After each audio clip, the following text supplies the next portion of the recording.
Good evening, and welcome to the 5th Annual Dallas Festival. This year we're calling it the Dallas Festival of Books and Ideas, presented by the Dallas Morning News and the Dallas Institute of Humanities and Culture. My name's Tom Wong. I'm Assistant Managing Editor at the Dallas Morning News, and this is my good friend and planning partner, Larry Allams, Director of the Dallas Institute. We have many people to thank this evening, beginning with our festival partners, many of whom are in this room tonight: the Dallas Public Library, the Friends of the Dallas Public Library, the Dallas Museum of Art, and PEN America. Also a special shout out to Jenya Wong and the special food provided by the Syrian chefs at Break Bread, Break Borders. Thank you, Jenya.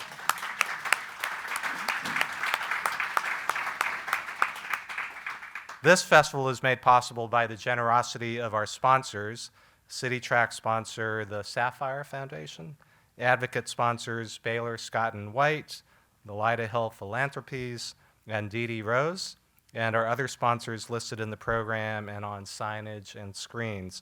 Finally, we'd like to recognize and thank the leadership of the Dallas Morning News, President and Publisher Grant Moise, and Editor Mike Wilson, and of the Dallas Institute, Board co-chairs Russell Bellamy and David Griffin. So the Dallas Festival has always had a straightforward but challenging goal, and that is to make Dallas a better city for everyone. The theme for 2019 is the Open City. It's all about making connections.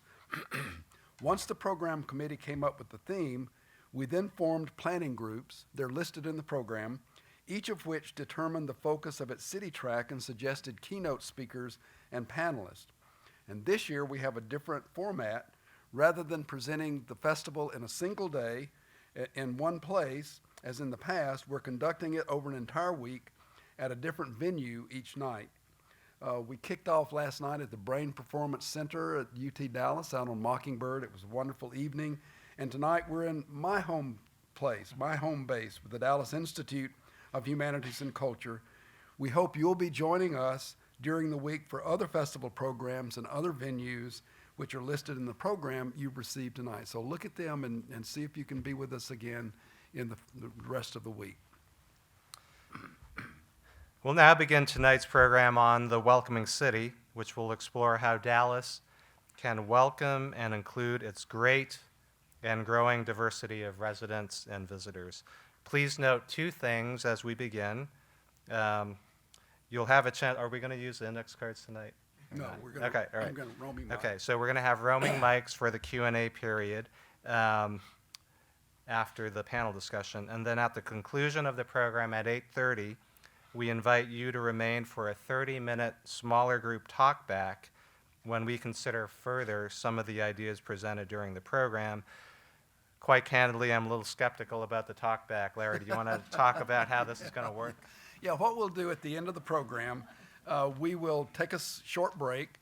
And, the Dallas Institute never wants to tell anybody you've got to leave now, right? We like to continue and continue. So we're going to take a short break, and then those of you who have to leave, we understand. You can depart, and then the others will herd you up closer so we can have a more informal conversation with our panelists. Get another glass of wine, come back in here, and then we'll continue for a few minutes around until about 9 o'clock. So hope it'll work. Okay. So now we'll turn the program over to our moderator, Alfredo Carbajal, managing editor of Al Dia and senior editor for the Dallas Morning News News Cabinet. He leads the Hispanic Audience Initiative, where he works with business area directors on strategic journalism and audience growth initiatives. Alfredo.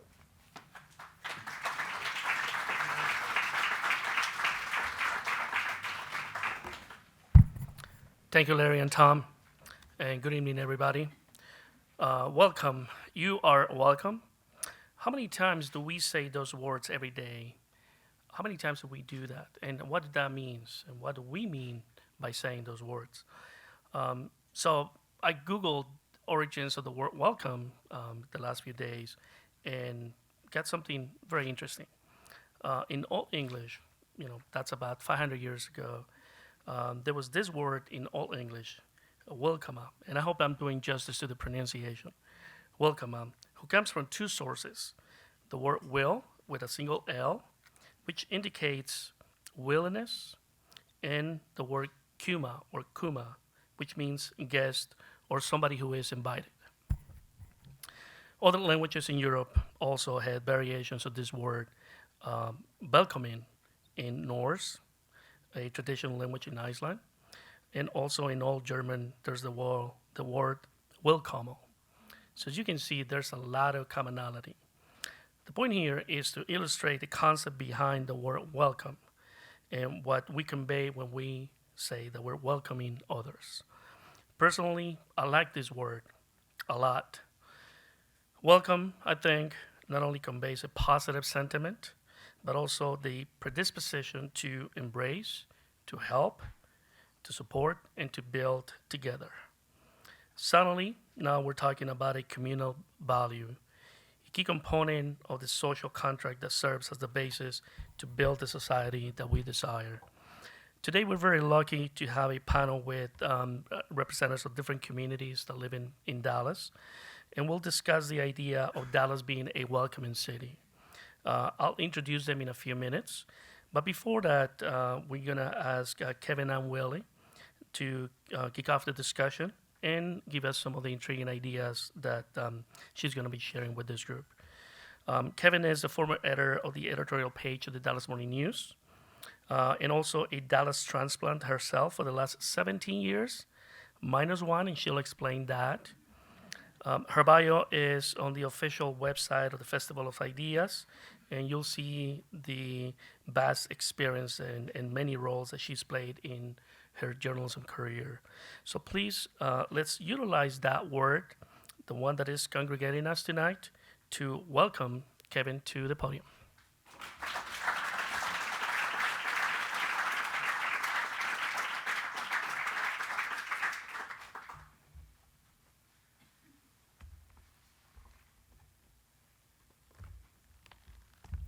Well, thank you very much for that welcome. I am happy to be back here, one of my favorite places in all of Dallas. I love the Dallas Institute and what it does and what it stands for, so I'm pleased to be here and pleased to see all of you as well. As Alfredo alluded to, my husband and I have been on a trip for a year. We just returned from a year on the road in our 17-foot little casita travel trailer. We left on February 2 of last year, just a few days after I retired from the morning news, and we took off to spend a year exploring the edges of America. This is what we lived in for a year.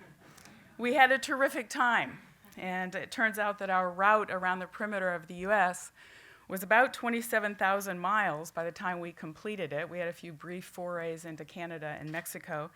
That sum is longer than the circumference of the Earth at the equator.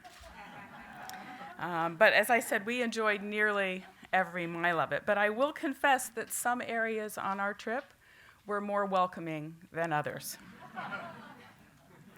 Now that's a photo from the Gulf Coast of Texas near the start of our trek. But that's not the only time we felt a little unwelcome. We couldn't find a picnic spot, for example, to save our lives last April as we were on the lovely beach community of Seaside near Destin on the Florida Panhandle coast. The traffic and the congestion made movement really difficult, and whoever had the monopoly, whoever cornered the market on no parking signs and private beach signs had to be making a killing. We saw dozens of them on both sides of the road driving through town. It seemed like they were shouting at us, "Get out of town."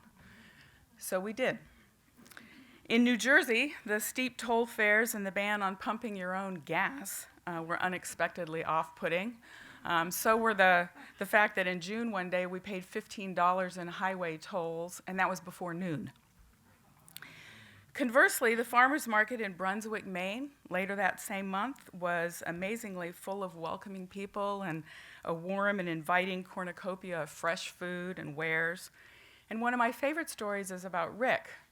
We met him at a laundromat in Detroit, and he was a welcoming gem. First of all, when he found out that we were parking our casita in a parking lot nearby because we wanted to get to the Henry Ford Museum early the next morning, he suggested that maybe we should move our casita to a different supermarket in a safer part of town. So we did, and then the next morning, a car pulled up as we were sipping our coffee, and it was Rick coming to the parking lot he had told us to go to make sure that we had had a good time in his beloved city. What a sweetheart. That's welcoming. So I was reminded of some of these experiences as I began to think about what it is that makes a welcoming city. For us, we were really just sort of passers-by in all of these cities. But to us, it meant things like friendly people, safe streets, easily accessible visitor centers, public bathrooms that were clean and worked, Wi-Fi, and free maps. Those are rather the basics, right? There's nothing more welcoming than a friendly smile in a strange place, and there's nothing worse, really, than a dirty bathroom. And why would you charge somebody for the privilege of not getting lost in your city? Still, it is surprising, I think, how many communities overlook the importance of getting the basics right. But as I said, we were just passers through. What's really important for communities is to know how to make people feel welcome who are going to stay a little longer than a few days. And I'm here to argue that communities that do that best will prosper, and those that don't won't. Some say that Dallas is already really welcoming. The DFW area, after all, attracts more net newcomers than any other major region in the country. That's according to a Bloomberg analysis of 2017 census figures. Now think about that for a minute. That means, I did a little math, that 246 more people arrive here every day than depart for greener pastures. That's almost a new city of Allen every year. So we're clearly doing something right. Most of these people come for jobs. According to the Texas Workforce Commission, Texas created more jobs year over year than any other state in the nation. Others come for the low cost of living, for the climate, for family connections, what have you. But how welcome do these people feel after they get here? Do they prosper? Does Dallas prosper? And what about the people already in Dallas, some of whom are from families that have lived here for generations and have yet to experience any real upward mobility? Too many of these people remain excluded from the city's power structure. So how welcome do they feel? Complicating matters is the fact that not everybody who lives here looks alike, thinks alike, worships alike, or even speaks alike. Let's face some facts. Old Dallas and its stereotype of white bread, Highland Park domination is gone. Dallas is a mecca for all kinds of migrants and all kinds of immigrants. And this only heightens the challenge of making the diverse populations all feel welcome. Consider that nearly 1 of every 4 current Dallas residents was born outside of the United States. That's 300,000 people in Dallas alone. This is all off of the city website. Or that nearly half of the city's population growth between 2011 and 2016 came from foreign-born transplants. And contrary to the uninformed rhetoric of some, these newcomers are not freeloaders. In fact, they fuel our economy. In addition to paying taxes, immigrants make up 1/3 of Dallas's employed labor force and nearly 1/4 of its science and technology workers. Immigrants are 1/4 of this city's population, yet fully 1/3 of its entrepreneurs. Those that own their own businesses generate nearly $500 million in business income each year. And in 2016, fully 93% of the 63,000 DACA-eligible immigrants in the area were employed. Those are the Deferred Action for Childhood Arrivals, young people. They paid $89 million in federal taxes and $72 million in state and local taxes. Now, I know there's a concern in some quarters about the wisdom of welcoming all comers, a fear that certain types of newcomers will drag city fortunes down or drive up the crime rate or plain and simple take the job that I should have had. But the answer isn't erecting walls or marginalizing populations. These actions only deepen divisions. They heighten fear. They embolden hate. They broaden hopelessness. And they strangle prosperity. Life isn't a zero-sum game where one side gains only if the other loses. Fear is the lion that comity tames. So the answer is building a culture of inclusiveness, respect, expectations, connectedness. The answer is having a system that welcomes people into the system where communities can then interconnect. A welcoming city is a successful city. And a successful city, to borrow a phrase made famous by a former president, a rising tide lifts all boats. So let's spend some time brainstorming ways for Dallas to become a truly welcoming city. I'd like to start by recognizing that there are many welcoming initiatives already in progress. Indeed, the people you're about to hear from on the panel are leading some of the most important. Liz's work, for instance, in getting the city to adopt a strategic plan embracing sustainable, welcoming public policies is groundbreaking. Mercedes's work at Local Progress Center for Popular Democracy, and before that, in establishing the African American Leadership Institute at Paul Quinn College, is visionary. Jinya's catering with a cause work at Break Bread, Break Borders is critical. And Omar's work at the Institute and his belief that faith leaders can teach people how to do what divisive politicians count on them not to do, which is talk to each other, as he wrote recently in the Dallas Morning News, is inspirational. So clearly a lot of wonderful people are doing a lot of important and wonderful things. Let's just do more, and let's do more better. So at this point, I'm going to ask you to close your eyes and engage in a little what-if imagination. So close your eyes, take a deep breath, and imagine yourself, if you will, in a room full of strangers. Everyone has two heads and is dressed in green. You have one head, and you're dressed in red. Clearly, you're feeling a little out of place. So what would make you feel welcome in a crowd like that? You can open your eyes. How about a smile like this?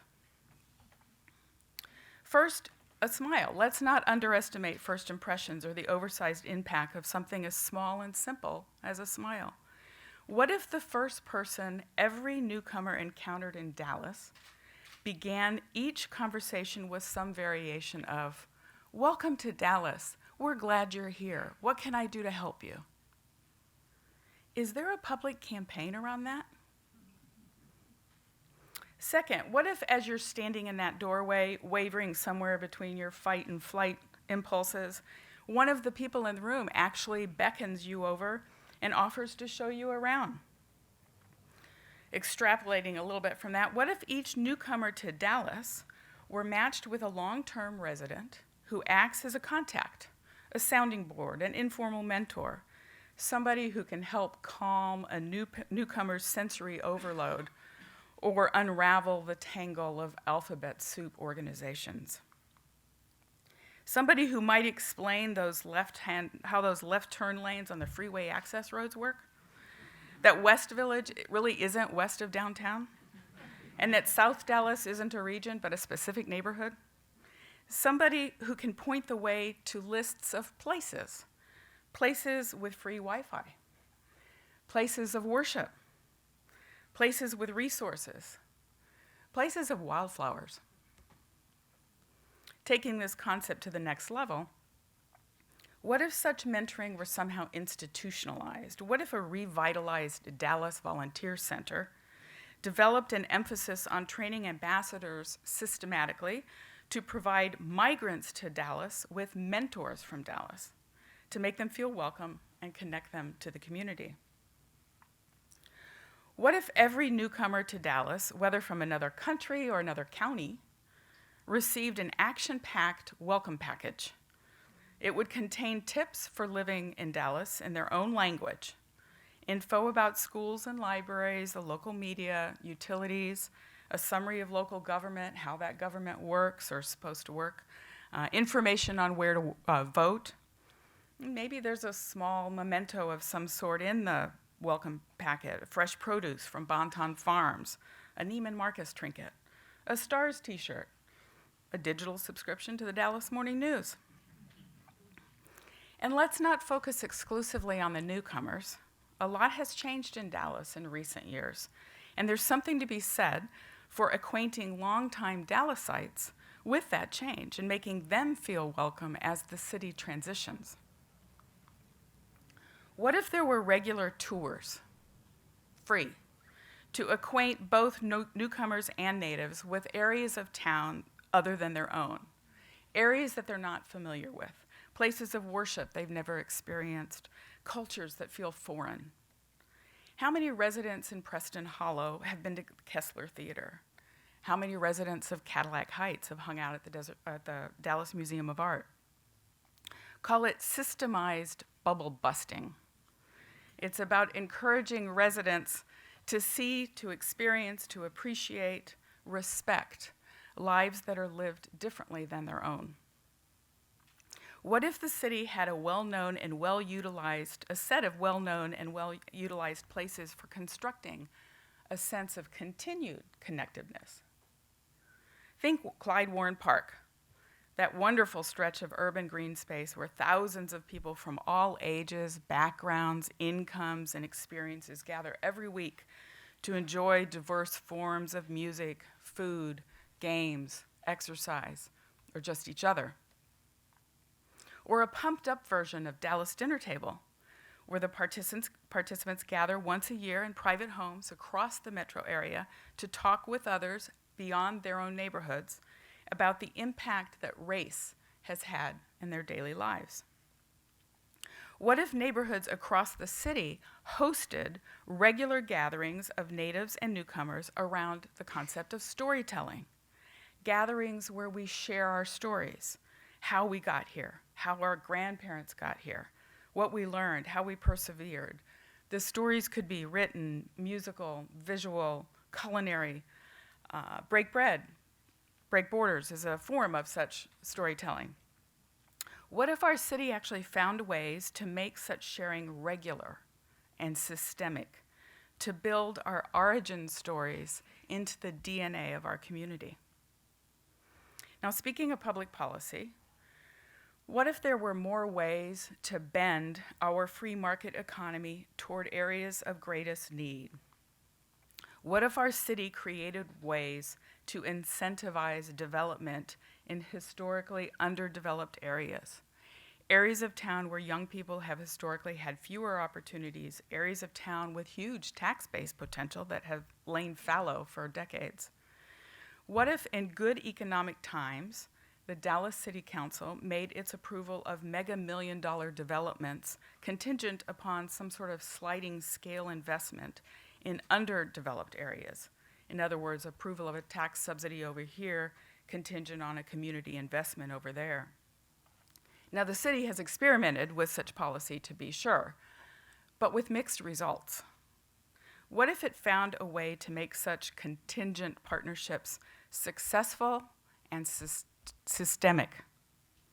That tide would lift a lot of boats. And finally, are your eyes metaphorically still closed? What if Dallas had the best public education system in America?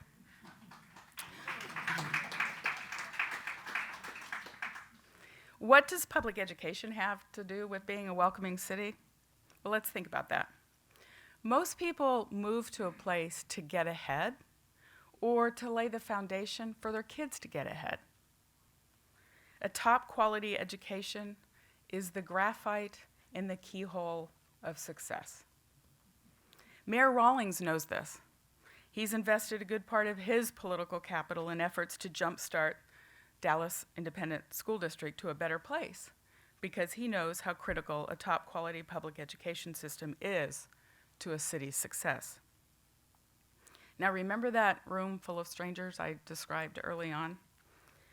A top quality public education system would surely entice you to enter that room of green garbed, two-headed strangers, wouldn't it?